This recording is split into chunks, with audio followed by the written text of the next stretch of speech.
A new study is showing that 79% of car buyers say that the process lacks transparency. But that's actually not the story here. It's the complete disconnect between dealers and buyers and how they perceive the transaction. Welcome back to All Cars, y'all. I am John, and this is a huge and wide-ranging study by Capital One, and they've been doing this for a few years now. It was involved enough, I have to make some notes here to myself to keep some of these statistics in mind. And in this, they said that only 21% of car buyers feel that the process is transparent. And there's a lot more takeaways from this, but I'd like to pick out several, talk about them today. And important to note that transparency is not happiness or satisfaction. Is it transparent? Did you get what you expected when you walked in? But even more interesting is that dealers and buyers are living in, as one of the authors said, completely different worlds. And the more you read, the more you realize they're redefining what transparency actually means. Now, jokingly, does anybody really enjoy buying a car? I know I've always hated the process, and one of my big takeaways from this study is who the heck are these 21% and where are they actually buying cars? In my nearly 34 years of buying vehicles, I've had only two really positive dealerships that I've worked with. One of them is CarMax, and one of them is the Honda dealer down the road from us, where I think we bought 3 or 4 cars now. Most of the time, it is an absolutely miserable process. But if you've been to CarMax, think about that. The price is there on the sticker. They're not going to negotiate. You pick out the car, you drive it, you go back, they enter some information, pull your credit. Here's what your finance is going to be. Do you want it? Great, let's get you out the door.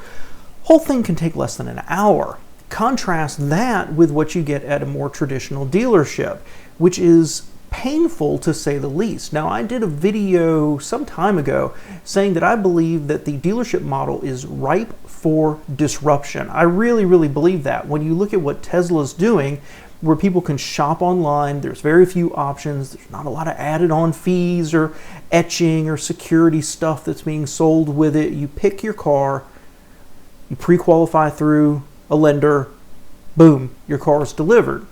What you really need the dealership for, and we'll talk on this a little bit more, is the in-person work at the dealership, because the study looked at that, is you really need it there to educate you on the options and the packages, the trims, the MSRP of all of these options, and the test drive. Everything else has been convoluted by dealerships to make the process as painful as possible, so that by the time you get to the point of trying to negotiate the price, you're too exhausted to try to go to a different dealership and save $500.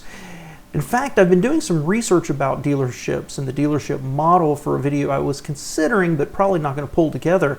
And I've come to the conclusion that they work less like they're intended to be local, support the local community, and foster competition around cities. And they work much more like organized crime, fighting for their little piece, adding on fees, making it as not transparent as possible. And whenever something doesn't go their way, they've got state legislator that they can go to and pass bills to help further protect them. But that's a tirade for another day, perhaps. But part of that is about dealerships building trust with consumers, and the study does actually touch on that. They do say that 88% of buyers think that trust is important. But as an example of a different world that dealers live in, dealerships think it's only 44%. So they're not really investing in that, at least in my opinion, and at least most of them. You can't speak for every single one of them, of course. But the fact is that of those 21% of buyers that said the process was transparent, 68% of dealers said it is. Again, they're not even living in the same world as where they think buyers are coming from and what they see as being not transparent. Now, I disagree with some of the study in where I think it's not transparent, but one of the things that comes out of it is there's been an increasing move to use more online tools, more dealer websites, being able to search inventory and be able to find payment estimators on the dealer websites, but these are all having an effect on improving transparency, but at the same time are actually making it worse. When you go to a dealer, you've got those markups, add-ons, fees, and surprises in the financing. Buyers aren't walking away at the end of the process with what they expected walking in. Fully 65% of buyers said that unlisted fees made the process less transparent, but dealers felt only 27% of them agreed with that statement. So you've got a buyer, and I've had this situation myself. You walk in, you've got the MSRP, which I can go research online and say, okay, this car is going to be $30,000. But I don't know about your dealerships, but ours in this area typically have this little sticker off to the side of add-ons they put on before they even put it on the lot. Maybe it's security etching on the windows, or a stain-resistant treatment inside, and things like that. It's not negotiable. You can't have it without it. They won't take it off. You've got to pay it. So they padded their books at the front end. So how am I supposed to know the process is transparent when the first thing on the car is an extra, let's say, $1,000 or $1,500 they're trying to tack on right at the beginning that I was unprepared for it and that cannot be negotiated away?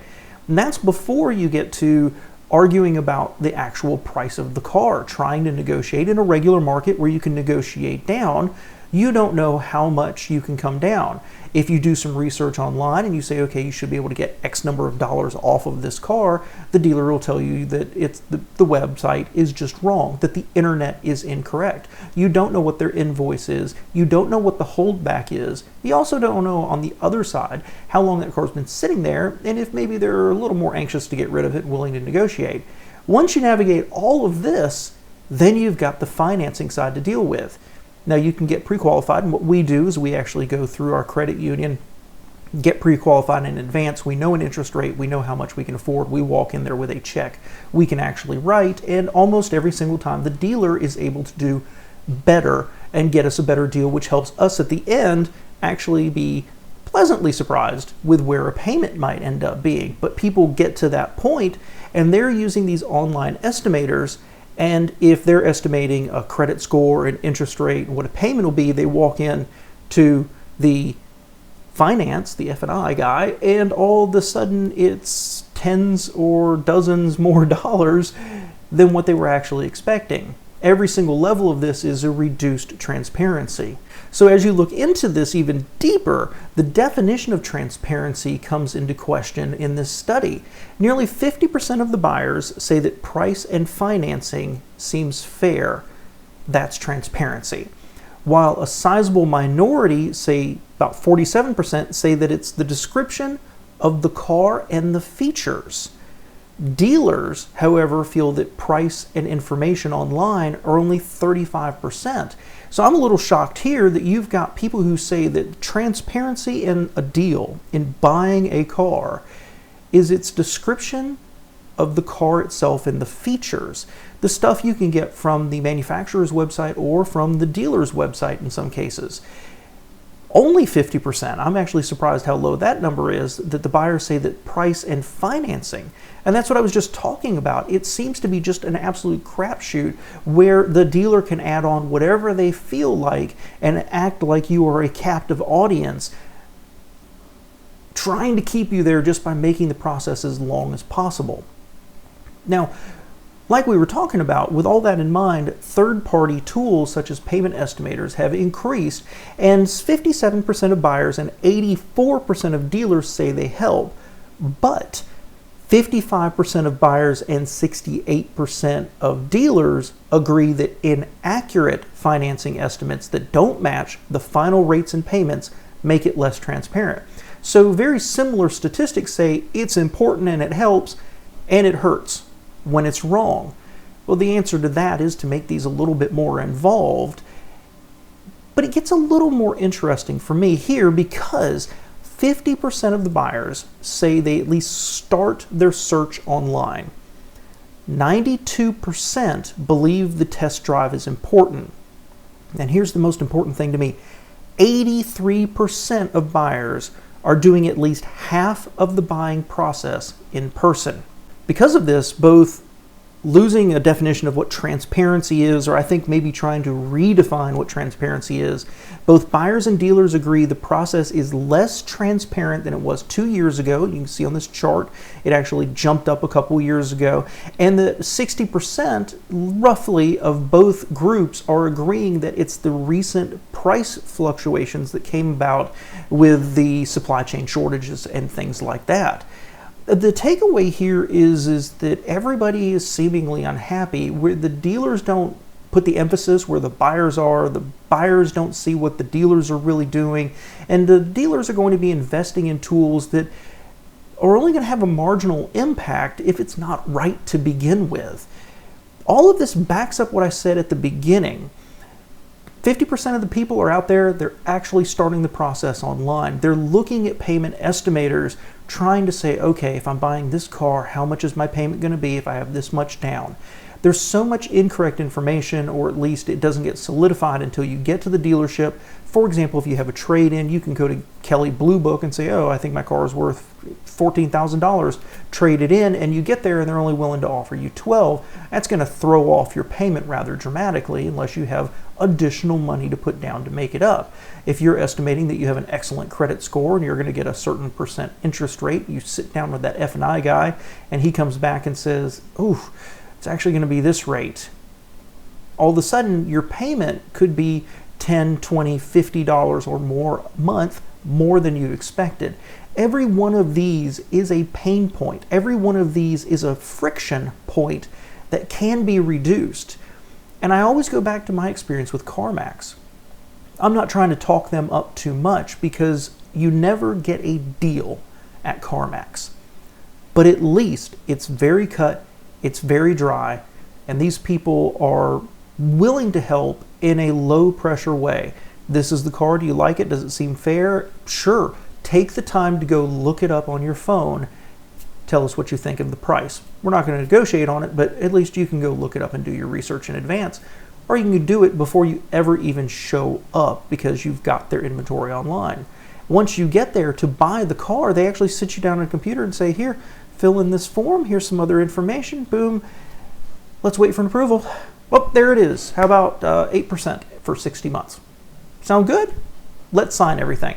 And you're done. It's unbelievably simple relative to what real dealers are doing. So I think this whole study kind of dances around the issues that people want dealerships. They want to go touch and feel and drive the car. They want to interact with a person to get additional information. Fully 50% of the people start online, but get additional information when they get to the dealership.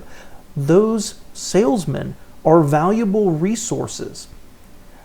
But the dealerships are undervaluing trust, easing the process, and most importantly, repeat buyers. There's another statistic in this study that really jumped out at me, and I'll end with this. 88% of buyers say that working with a dealership they trust is important. That 55% of buyers say they would be willing to pay a little bit more for a car if it was from a dealership they trusted. But less than half of the dealers, 48%, believe that car buyers actually were willing to do this. They didn't agree with the statement. So there's a disconnect here. I don't think dealers are really working to build the trust that buyers are looking for. And there's a lot of pain points here, and it still goes back to what I said before. I believe this entire model is ready for disruption.